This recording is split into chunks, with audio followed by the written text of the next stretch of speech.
Okay, so this is slide number 9 that we're on, but we're doing a quick review. Hey, hey, hey, look, let it go. Let's start science. I don't know who you were talking to even. We said there's 2 types of crust. We have the continental that the continents rest on, and we have oceanic that the oceans are resting on, right? So between one of those 2 types, that makes all of our crust in the whole world. The oceanic is a little bit thinner, the continental is a little bit thicker, right? And so we kind of talked about those characteristics. I am never going to make you tell me like how many miles thick it is. You can always look those details up. Let's face it, we live in a Google world. You can Google all those type of simple facts. So I'm not big on having you guys memorize numbers like that. Just general concepts and general understanding I like better than like hardcore facts like that. So don't get freaked out. I just am trying to give you these numbers so that you have an idea of how big or how small something is or how they compare to each other. So we said the crust is like from here to Marion for continental crust. That's pretty average. It's pretty average to go from about here halfway to Galleon for the oceanic crust. That's about how thick it is or how deep you'd have to go. As we moved on to our second type of layer, that's our mantle layer. And the mantle layer has all of this stuff. This is where the spheres come in, right? You guys talked about some spheres with Mrs. Heil last year, didn't you? Like hydrosphere maybe, atmosphere. There is a mesosphere when you're talking about kind of like space stuff too, but so we have one here. Meso for us means it's the middle, and I'm not sure, I'm assuming that it has that same meaning in what you learned last year. We learned that in social studies. You learned it in social studies too? Yep. Mesopotamia maybe? Yeah. Okay, but that's not mesosphere. James. You're killing me, Smalls. Eric got 7 wrong on his math course. Hey, unrelated and unnecessary to say. Got it? Mm-hmm. Okay. I know. Harsh. All right. So we're back to our mantle. We said that in general, the mantle is about 1,800 miles thick. So that's like driving from here to Las Vegas. All right. It's a very long trip. So think, instead of going from here to Vegas, like going across the country, think straight down, right? So that's how deep the mantle could go. This picture does a good job. We see continental and oceanic crust. Then we see that MOHO boundary, that Mohoveric discontinuity, the sauce, if we're talking like the boundary between like crust and cheese and toppings. And then we get into our mantle. The lithosphere is special. It's the one that is the very top mantle, but it also includes whatever crust is above it. So here it's continental, it's still lithosphere. Here it's oceanic, and this is still lithosphere. So the top part of the mantle with the crust included. And so it says crust and top portion of the mantle. This is very rigid. This is like this big slab kind of rock. It's very, very hard. This is where our tectonic plates are going to be found. And we'll get to that more next unit. The asthenosphere is our next layer. Okay, astheno means weaker. It's kind of plastic-like, meaning it's kind of soft. This is important because this is where our convection currents take place. So when I think of lava, right, lava is magma that has reached the surface. When I'm thinking of the asthenosphere, I'm thinking of this magma, this lava that's under the surface. So it's really thick, it's really gooey, obviously it's really hot, right? And so that's where the convection currents are going to take place. And I believe you guys talked about convection currents probably with water and air last year. Does that sound familiar? Fantastic. You had such a good 7th grade science teacher. All right, your very bottom layer of the mantle is the mesosphere. The very bottom is the mesosphere. It's called meso means middle because it's basically like the middle of the layers if we were going halfway down. So let me pull up this one. So this is where you find the mesosphere. It's the very bottom of the mantle. So this is like the middle portion. And so, you know, if this is the whole thickness, this is about the middle. That's where you find the mesosphere. So that's why it's called the mesosphere. Sometimes people get confused. They think the mesosphere should be the middle mantle layer. It's not the middle mantle layer, it's the middle earth layer. What did I say was good about this drawing, this diagram? What did they get right that a lot of the diagrams get wrong? That's actually accurate. How is it accurate? Because it actually shows the amounts, like that good amount. Or is actually broken. Okay, so it's showing, kind of like you see some ridges, you see like percentages are about right. Because about 80% should be mantle, and the red is showing mantle, so that's good. Sometimes the core they make too big. Okay, good deal. So we have our lithosphere, asthenosphere, and mesosphere. You are going to need to be able to identify these layers. By looking at a diagram, you should be able, so that in Quizlet, there's two that say like Earth's layers diagrams, so you can practice, and it will let you know if you're getting these things right. So after we finish today, I think we finished that part today, where it has all the layers identified, you should be able to start practicing those, all right? All right, so here we have our mantle. We have our mesosphere, we have our asthenosphere, up here's our lithosphere that includes our crust, all right? In the asthenosphere, we have these very special things called convection currents. They're the exact same process as you talked about last year that happened in water and that happened in air. Now it's happening in the magma, which is in the asthenosphere, okay? So these are the currents that transfer heat from Earth's interior. This is the driving force of plate tectonics, which we're going to have a whole unit on next unit.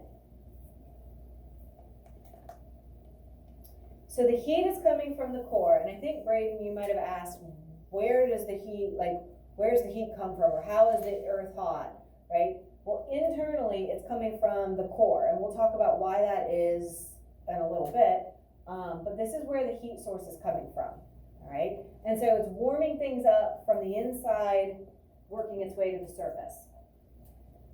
So these convection currents, you're going to need to know that they are in the asthenosphere. It is a very, very important characteristic to know. Yes? If the Earth like cooled down, would it be like impossible to plant stuff and like would everything just die? So you had a good point, I think it was too, yesterday. We're getting most of our heat energy from the sun, right? But we're going to talk this unit about some things that take place underneath the surface, and those are the things that would stop.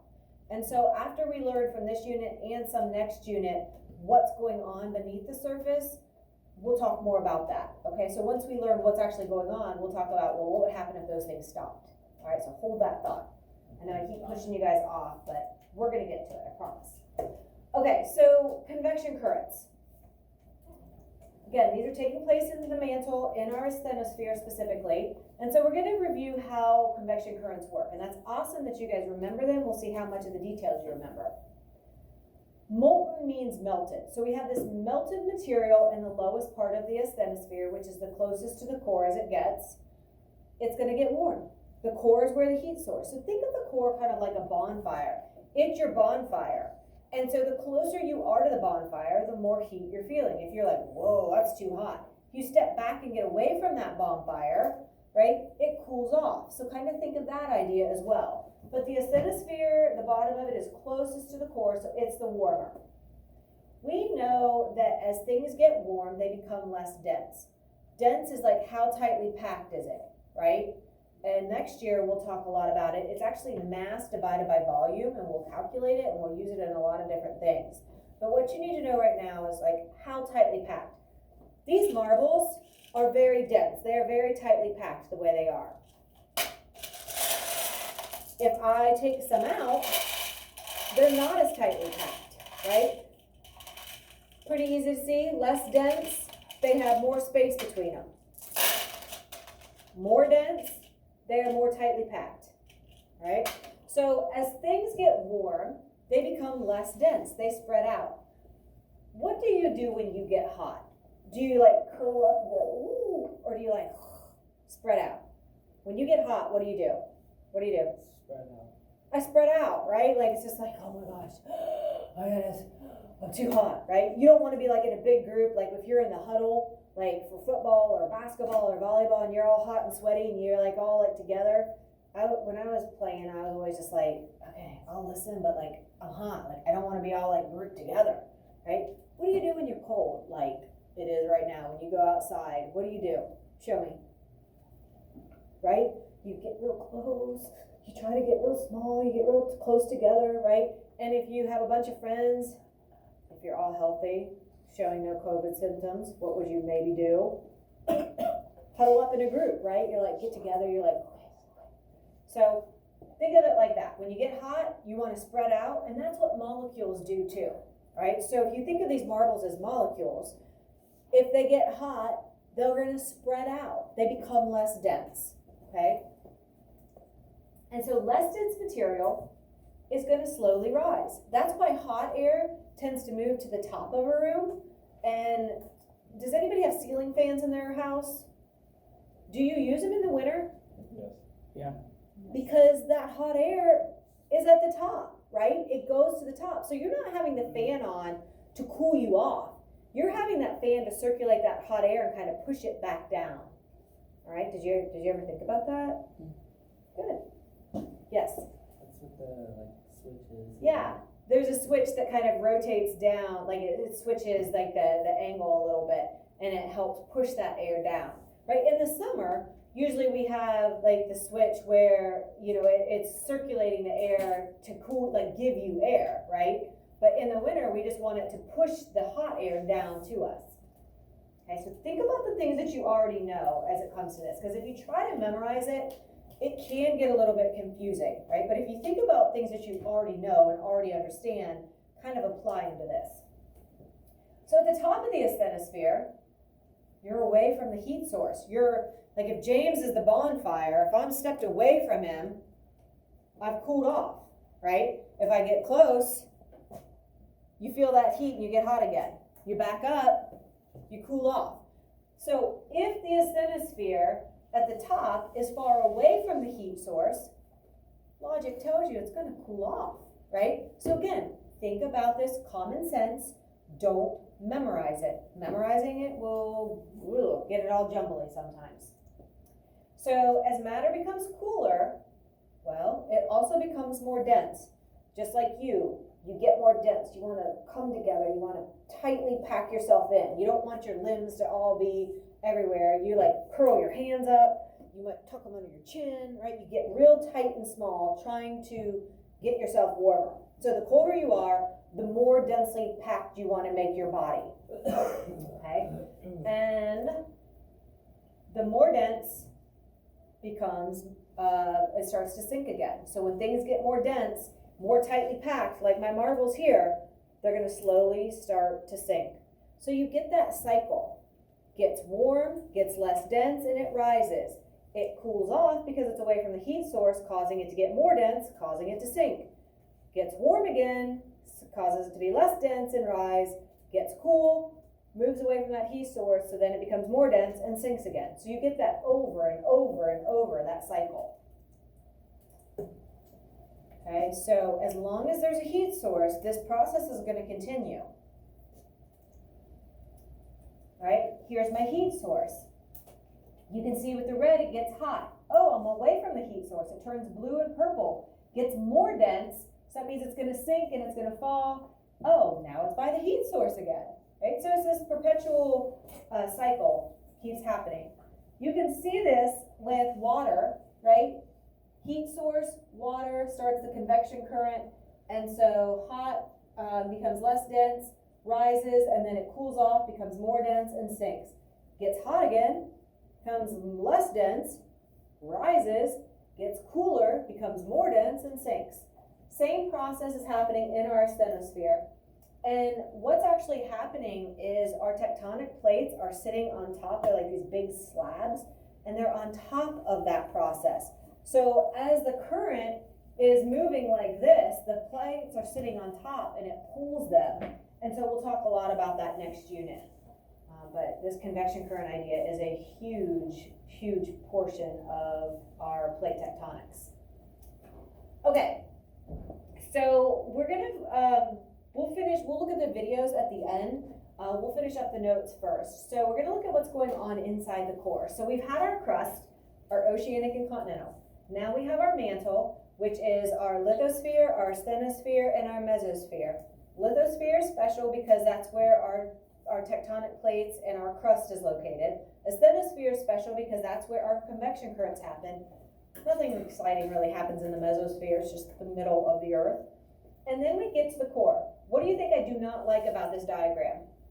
What is bothering me? It makes me twitch when I look at it. Landon, what do you think? The color. No, I don't mind the color. I mean, I wouldn't pick that exactly, but it's not the issue. What do you think, Dalton? The details. No, I'm okay with that. There's something major that is misrepresented. Marcus? The mantle's too small. Mantle is way too small. Look at that yellow. Does that look like 80%? No. Not at all. 80% is almost all of it. So the mantle is too big and the cores are the mantle is too small and the cores are way too big. Okay? Okay. So the core is the central or innermost part of the earth. All right? So if you think of like playing darts or something, right? The core is kind of like your bullseye. It's the very center of that circle. Okay? All the other layers kind of wrap around it. The core is actually a sphere. It's like the ball. And then the other layers kind of wrap around it. If you think of like let's even say like strawberries, right? You have chocolate covered strawberries. The item is going to take the shape of the innermost item. So let's say I take this nice big strawberry and I dip it in chocolate. Ooh, right? And then let's say I want an extra treat and I dip it in white chocolate. Those chocolate and the white chocolate layers are going to still take the shape of that strawberry. So that's how we kind of end up this circular shape of our planet, is because it starts as this sphere, and we'll talk about why that is in a minute. And then the other layers kind of form on top of it, okay? Okay, so just like the crust had 2 parts, the mantle has 3 parts, our core has 2 parts. And they are very easy, the inner core and the outer core. Obviously, the inner core is the very innermost portion of the earth. And then the outer core is around that.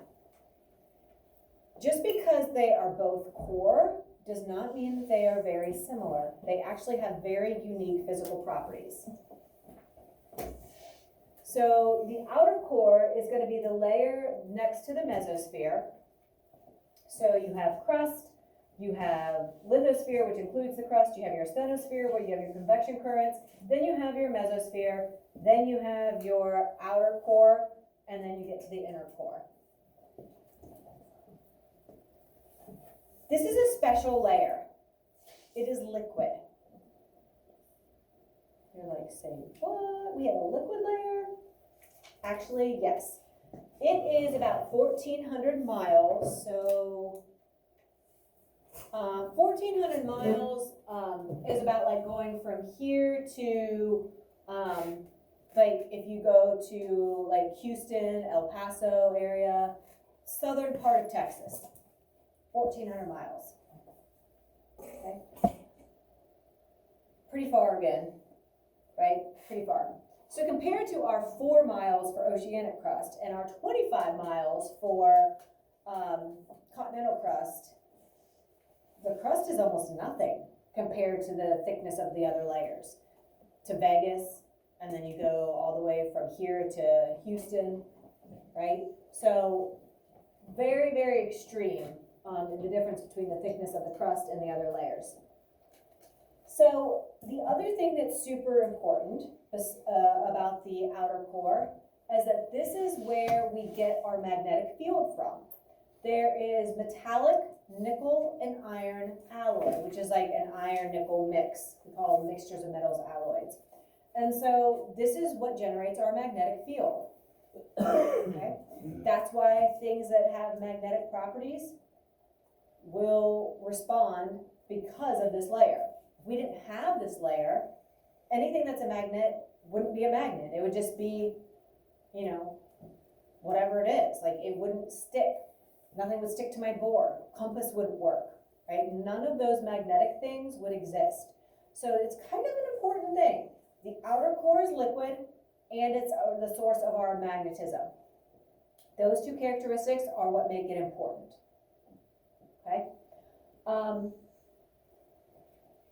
It's really hot, okay? It's getting hotter and hotter as we go down. All right, now let's look at the inner core. And I like this. This is kind of, I probably was ahead of myself because I was imagining this slide. Here's our sphere, our very inner core. Then we have the outer core, and then over top of that you have your mantle, and then the black line, that's the crust, right? It's that thin. If you think, and we'll watch a Bill Nye that shows this, if you think of a hard-boiled egg, the shell is like the crust, the white is like the mantle, and the yolk is like the core. If the core was a little bit smaller, or the yolk was a little bit smaller, or the white was a little bit bigger, it'd be pretty darn near perfect proportions, okay? But that thin shell, it's almost nothing compared to the rest of the egg. Just like the thickness of our crust is almost nothing compared to the thickness of our other layers. Okay, so the inner core has a radius of about 1,200 kilometers or 750 miles. So remember, the radius is like halfway through.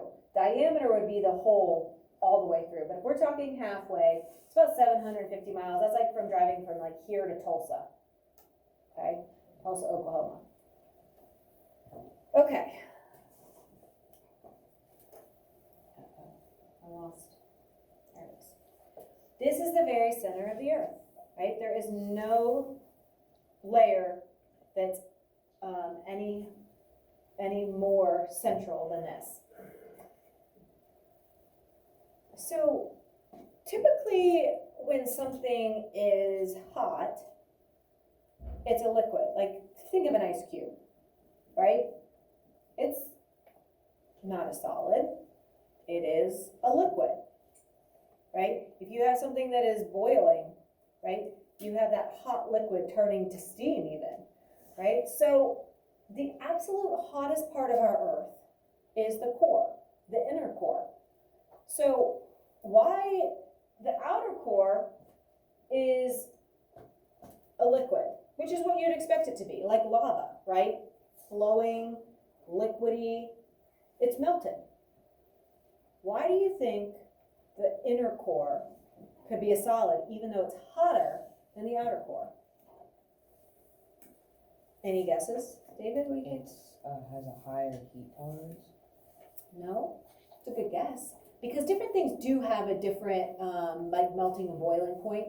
That's a great, great guess, but not correct in this case.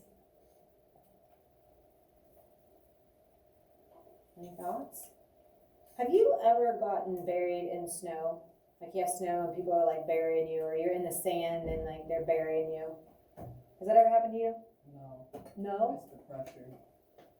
Pressure. Okay, so like if you've ever felt that, or even like if you're like messing around and like someone's like covering you up in a bunch of blankets, like anything like that is kind of not normal for you to be covered up with. If you're laying there and they start throwing things on you, like you start feeling that pressure, right? Sand doesn't seem like anything, right? But you put a lot on you and you can feel it. Same with snow. Snow doesn't seem like it should be very heavy or have a lot of pressure that it could put on you, but it does. Think about this. This is the very center. You have all those thousands of miles above pushing down all the time, and it's actually pushing from every direction because remember what gravity does, it pulls to the center of the object. Well, this is the center of our object, right? So you're getting all of that pressure. And so what happens is it takes that liquid that it should be and it kind of compresses it, squishes all the spaces out in between it, making it turn into a solid. Pretty intense. All right, so it has every other layer pressing down on it. And so the further down the layers go, the more dense they become. And so the more dense you get, the densest you get is at the very center, okay? So you have all that pressure pushing down, and so as you go from the crust to the core, crust and you're like drilling your way to the core. 3 things increase. Temperature increases, pressure increases, and so does the density. So those 3 things you will kind of need to know. You don't have to memorize it. It makes total sense, right? Total logical that it's the coolest at the top, boiling hot in the core, right? And then we know that the more things stack on top, the more pressure they're gonna feel, and that makes them get more tightly packed, which makes them more dense. So pressure, density, and temperature all increase as you go down. And we have a song that's gonna sing about this, but I wanna watch our convection currents first. Yes, Can I even get a drink? Okay. real quick. Alright. Just right out here. Yeah. I hope you don't get caught without a pass. Take any chance. Stacy, I have 4 bottles of water here. Feel it. Oh, the bear is cold in the